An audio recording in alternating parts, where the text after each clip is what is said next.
because once they got the buildings burning on the inside, it was over for the colonists, you know, because they were fighting inside of Inferno, which, you know what, I think is exactly what happened here based on the evidence we've uncovered so far.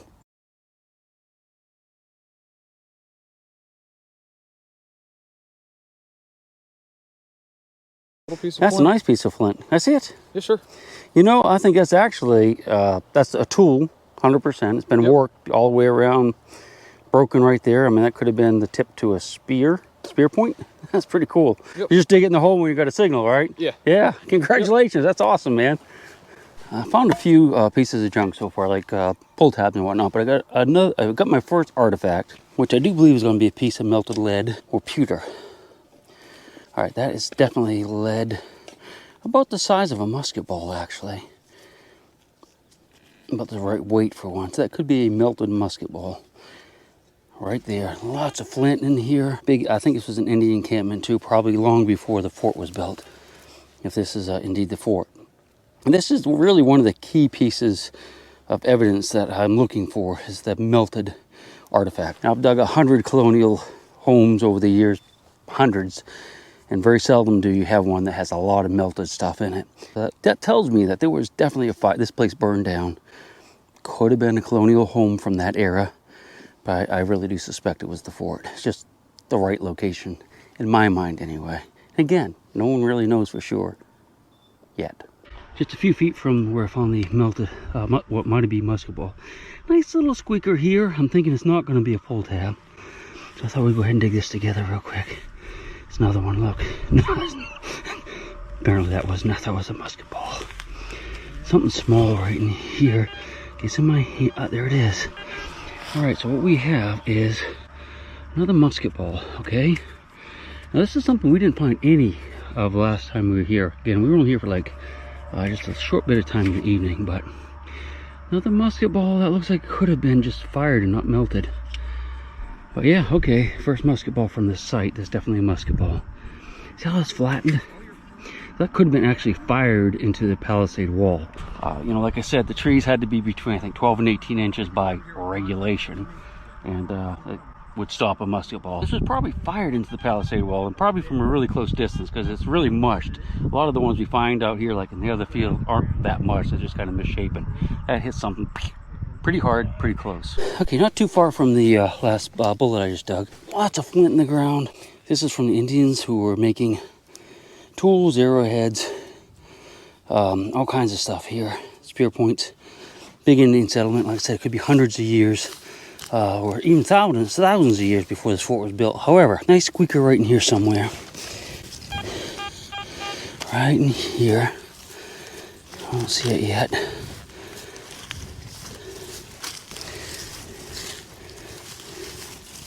I had to give my pinpointer to Todd's son. He's was having a little trouble. All right, so it's pretty small. I've actually moved it over to here now. What I'm gonna have to do is set you down, I guess. So we're all right there. See if I can see anything. Ah, there it is, probably, yeah. Okay, so what we have is it's dark colored, got some good weight to it, and it's crumbly. So it's crumbly. That tells me this is pewter. Now the interesting thing about this is that I think it's melted too.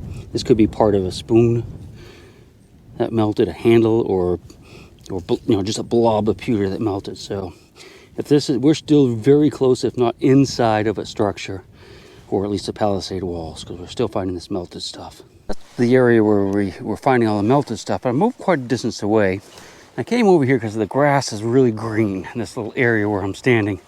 So I'm thinking that, you know, could have been a refuge, you know, a dump here from the fort. Could have been buildings here. This could be fertilized with the blood and the bones of the colonists that were massacred. Anyway, right there, I dug another piece of lead that I don't know what it is. It's not melted, but if you look at it, it's folded over. I don't think it's like a flint holder, because you would use lead to hold a flint on the musket. But that's, you know, that's old. This is a nice old piece. Could be definitely from that era.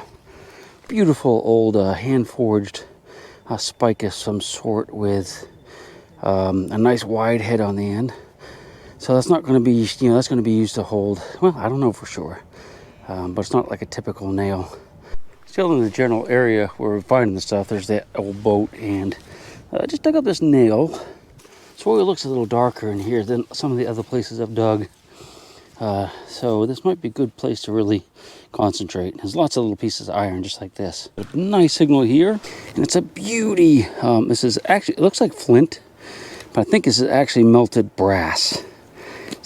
But it looks like, see how it's kind of all wavy and uneven right there? I think it's been melted, the surface of it. The back doesn't look so bad. I mean, it's pretty smooth. So that almost looks like, oh, you know what that is? Dude, this is a trigger guard off of a musket, a flintlock musket. This is the inside, right here. And that's broken both places, and the outside is melted right there. So this could very well be musket barrels in here if they weren't picked up by the farmers when they plowed. Yeah, pretty much 100% on that.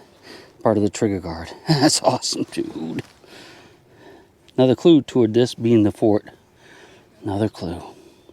Just a few feet from where I found that trigger guard, and has a big piece of lead, well, a piece of lead about the size of one of the musket balls they would have been using. This doesn't look melted.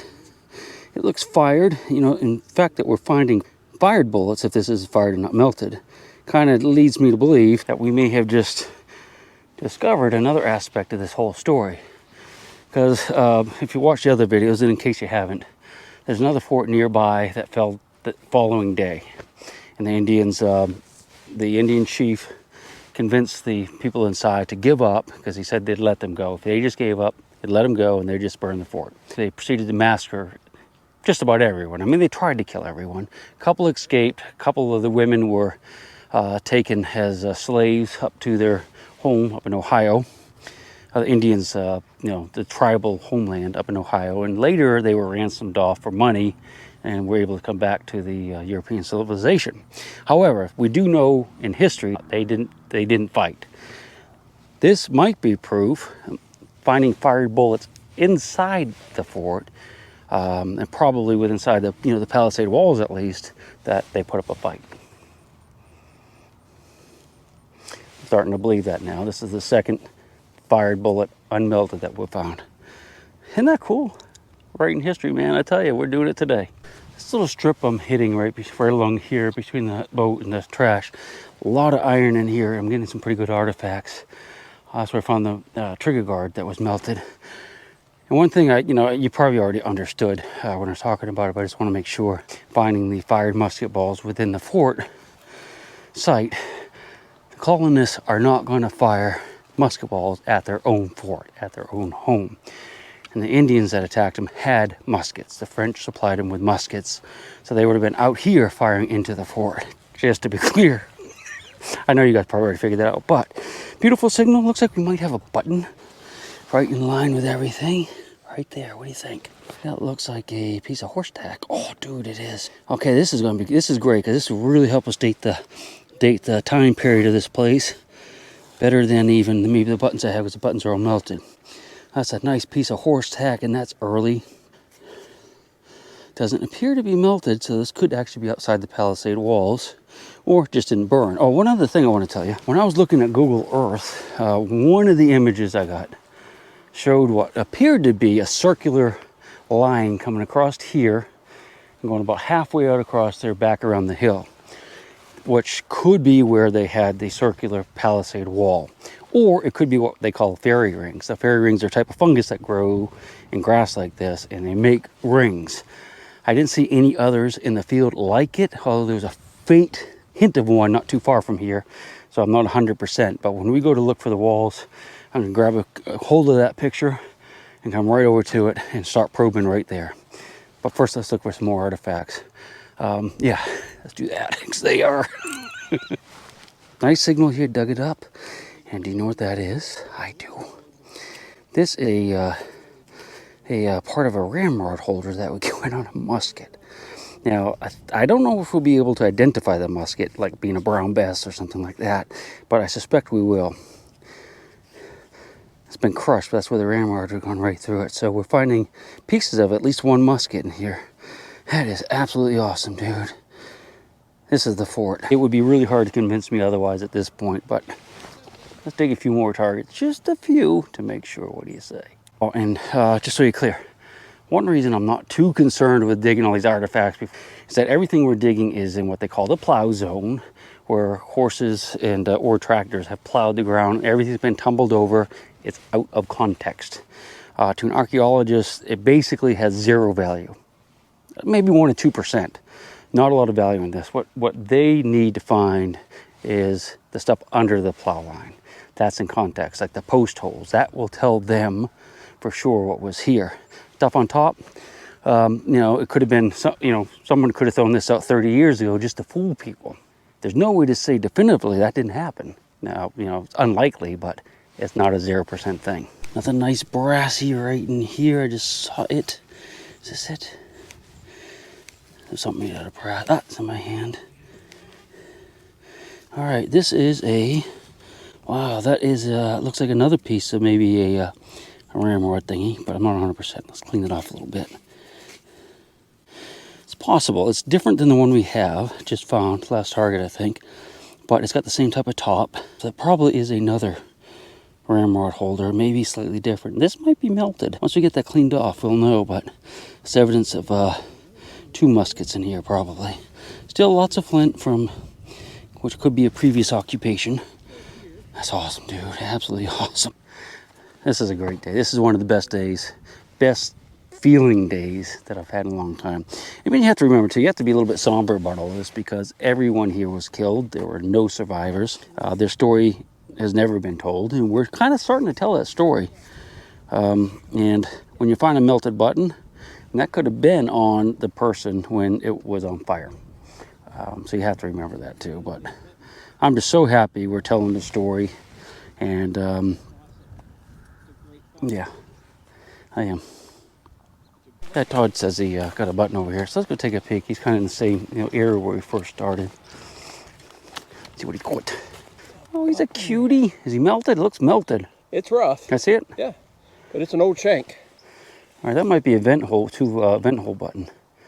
Yeah, it is. That's a vent hole button. If you look here, there'll be a hole there and a hole on the other side. It's the method of manufacture where they put, it's a 2-piece, where they put it together. That holes are in it to let the gas escape when they would solder it together. So yeah, that date, I think I'm pretty sure that dates right to the period too. Nice brass button, unmelted, but nice brass button. That's a great find. It looks like it's kind of melted there on the top. I'm not so sure, but it could be. That's a nice button. I haven't seen any of those in a while, but the what we call a vent hole button, that's exactly what it is. So that's a good find. I'm happy for him. Let's get back to work. Another nice little squeaker here. I think that might be another piece of brass. All right, so this is definitely a piece of brass. Don't know what it was originally from, but it's 100% melted. Look, you can see there's ash in here too, and charcoal. So I would say we're probably still within the palisade walls. Ash and charcoal, melted stuff. The other stuff I was finding was right over in here, this strip. That wasn't melted. This is melted. I mean, the wall could have passed between us, or it could be just that the stuff that wasn't melted was just not in a bunch of wood when they fired the fort. That's nice. So I've got a really nice high squeaker here, it's small. So I thought we'd dig it together. But first, let me say this. I got to thinking about these pieces of these muskets we're finding that are burned. Now, and I was kind of wondering why they would be here, because the Indians would never have allowed the muskets to be destroyed, because that was like the most valuable thing pretty much that they could get besides plunder, women and kids, children to take captive. But maybe they're melted, those muskets are destroyed, melted because the colonists in this fort fought to the utter end, to the death, and the fort was on fire. They were in here fighting. It was on fire. The muskets caught on fire, so the Indians couldn't actually salvage them, because even the parts we're finding would have had value to the Indians to fix other muskets if they could have done that. And that was really the one way forts would fall during this era. They wouldn't charge them and throw ladders up and stuff like that. They would try to get a fire started inside the fort, the old era, flaming arrows and stuff like that. Because once they got the buildings burning on the inside, it was over for the colonists, because they were fighting inside of Inferno, which, I think is exactly what happened here based on the evidence we've uncovered so far. The bodies are here too. What's left of them. They were probably never buried. There's no, have never read anything where they actually buried, came out here and found the bones and buried people. So they probably just rotted away where they laid. It's such a beautiful, idyllic valley. You know, I'm gonna look around. They're still digging over there, and it's a beautiful valley. Just gorgeous here with a river, and you can just imagine the scattered colonial farms. Keep in mind, the Indians that were fighting here were not from here. They're from Ohio, and they were basically hired by the French up in Canada as, mercenaries. And the English had, Indians as mercenaries too, different tribes. And of course, the Indians hated each other tribe as much as they hated the Europeans. It's just the way it's always been throughout history. If you're a little bit different, you hate the other group, unfortunately. Squeaker. Let's see what it is. It sounded pretty high too, so I'm not thinking it's a piece of lead though. Yeah, so it's very small and it's a high squeak right in here. Oh no. That is a rivet. That's a nice brass rivet. I think it's of a manufacturer that is not going to be that old, maybe 100 years, 150 years old. So this could have been lost by the farmer out here plowing the fields. And again, there's a big dump right here, so they could have been dumping stuff back here for a couple hundred years. Definitely not French and Indian War related. For a big story that went with it. A handful of cow duty. But big squeaker here. I can see it's brass. Don't know if it's... Oh, let's see. Oh, that's beautiful. That is a beautiful piece. That's a... God, that might even actually be off a musket too. Nice heavy piece of brass. Got some decorations right there.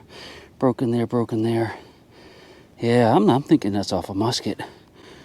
Not 100%, but we'll get it figured out, I promise you that. Definitely, of the period, the 1750s. Still right along this edge here, and there's a lot of iron. And I just dug a musket ball.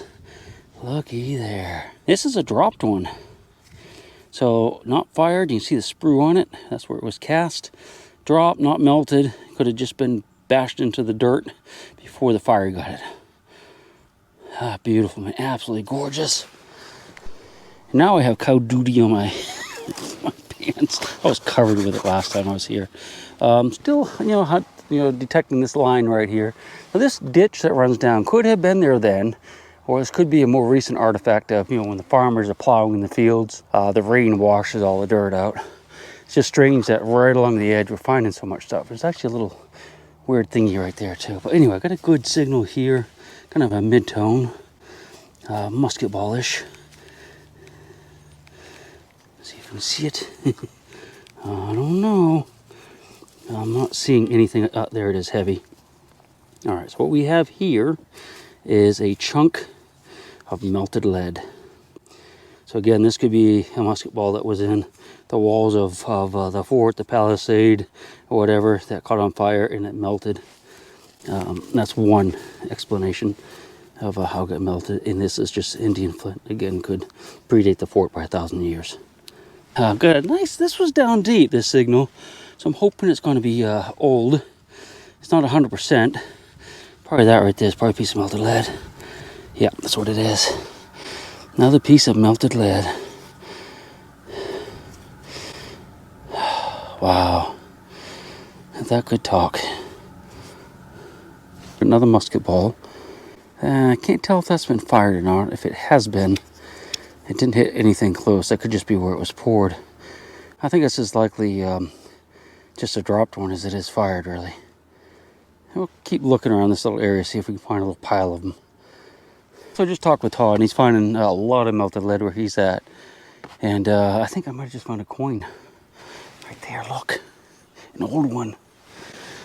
It looks like it could be like a halfpenny. Yeah, it is. Oh, yeah. So this is a halfpenny, I believe. Well, could be a button. I better look for the shank first. The color is very typical of the coins of the era. But what we need to do is scratch the back a little bit and see if there's a place where the shank was attached. And, I don't think there is. There's kind of a round divot there, so we've got to be really, really careful. Oh, there isn't. I think this is going to be like a British coin of some sort. Halfpenny, farthing, something. 90% sure. I mean, it is wiped smooth, though. I don't think we got any detail off that thing. Well, maybe we will, because I can see some detail right there. I don't know. awesome. Should we tell Todd? And just a couple feet from where I found the coin, a pull tab, and I found a lot of pull tabs today. I just haven't been filming them because they're not too exciting, but I thought I'd show you at least one. Nice high squeaker right in here. I don't know, so it's probably brass, I would think. I don't know, it could be this thing right here. Ah, nope. I think it could be like a piece of brass. Ah, it's in here. Let's see, gosh. Oh, it's not like a piece of an aluminum. Ah, it's in there. Oh, looky. It's a treasure. This is a, appears to be a Roosevelt dime, non-silver, clad. Another nice noise in there. I dug it out, and I'm thinking it could be this thing here. It's like a giant chunk of rock. Nope, not that. Like a light-colored soil again. That couldn't. Oh, looky, it's either a button or a piece of junk. Oh, it's a button. This is a button. I think it's going to be a vent hole button, like Todd found. Unfortunately, I may have hit it, which doesn't, really destroy the story behind it, because you can actually see how it was made now. See the shank down inside. But yeah, that's a vent hole button. Definitely period. I'll be really careful with that now. I hate that I broke it, but I also am kind of happy that I broke it in that way, because, it tells a story. You can see the inside of it, see how it was made. Probably couldn't have done that on purpose if I was trying to do it that way. I'll look for the other half of it, though, just so we can say we have it, and we'll keep looking around. It should be right in the hole here. I'll get it. The hole with the vent hole button, I'm looking for the other piece, and I was getting it squeaking, so I had to dig it bigger. And just dug up another piece of melted lead. I haven't found the other part of that vent hole, but we'll keep looking if we keep finding stuff. That's where I found that vent hole button. I got a piece of brass right here. Another piece of brass. And it's melted for sure, 100%. Hard to say what it originally was, but it's definitely melted. Sign of a tragedy for sure. I found a really, really heavy-duty logging chain. Nice big heavy-duty one. Still got both the clasps on the end of it. Is over there in the bushes. So I put it on the boat so I can tell a farmer about it. So maybe raise his enthusiasm to keep allowing us to come out here and look for stuff. Big old chunk of melted lead right here. And it's just a ton of iron all through this strip right along here, up through here. But there's also a lot of pull tabs, which is kind of, drive me crazy, but I'll take them as long as we're still digging the old stuff. I just dug a beautiful big old chunk of cooking pot, Colonial area. You can see the mold seams on it, the lip. That would have been a big cauldron, smashed up. Whew. I'm getting tired. I'm digging like crazy over here. Whew. Slow down, Bo. Dug another beautiful, or a beautiful vent hole button. It's back on it this time. That's a beauty right there, isn't it? Very nice. There's a big piece of iron. I'm figuring it's probably going to be a piece of pot, but I just want to make sure there are no gun barrels in the area. That's exactly what that is. Another piece of cooking kettle. All smashed up. Piece of melted lead. Pretty close to the edge, too. Right along the edge, this is the ravine, and I just dug this piece of melted. It looks like pewter, but it almost looks like zinc. So I'm a little, it might be zinc, but I guess it's probably pewter. It's probably like a handle to a spoon or something, but I'm not 100%. We'll get it cleaned up, looked at it a little closer. I'm finding lots of melted lead in this area too, so that's probably period. So Todd has a little button, he says. Let's take a peek at it. Oh yeah, that's pretty, huh? Little tomback. Yeah. Very, very nice, man. Beautiful shape. Oh, by the way, let me show you something. Just so I don't forget to do this. This little hump right here, this, you can see it's kind of a hump. And it goes around and it's a little bit flat. I'm getting tons of iron right here. Some modern iron, but there's a lot of iron, a lot more rocks in this area. So this might have been part of the fort. I'm not sure. I mean, maybe the palisade wall actually went all the way across that ravine. That could be. I mean, that could be part of the fort over there, that little hump too. But I just wanted to show you that, and actually just make note of that for the video, because this video is going to tell a lot of the story of this site. Hopefully. I gotta get a fresh battery for my camera that's about out. This is what I learned today, okay? The fort site, no one knows, did they just give up and get slaughtered? Did they get hauled off somewhere? Did they fight and die? No one knows, except us. We figured that out today. And I'll rock you until I go to sleep. She'll shake the coins from your pocket, take your gold chain and your locket. Mother Earth has no sympathy. She'll take the ring from your hand and bury it in the sand and keep it for eternity. Mother Earth, she's got her secrets, she's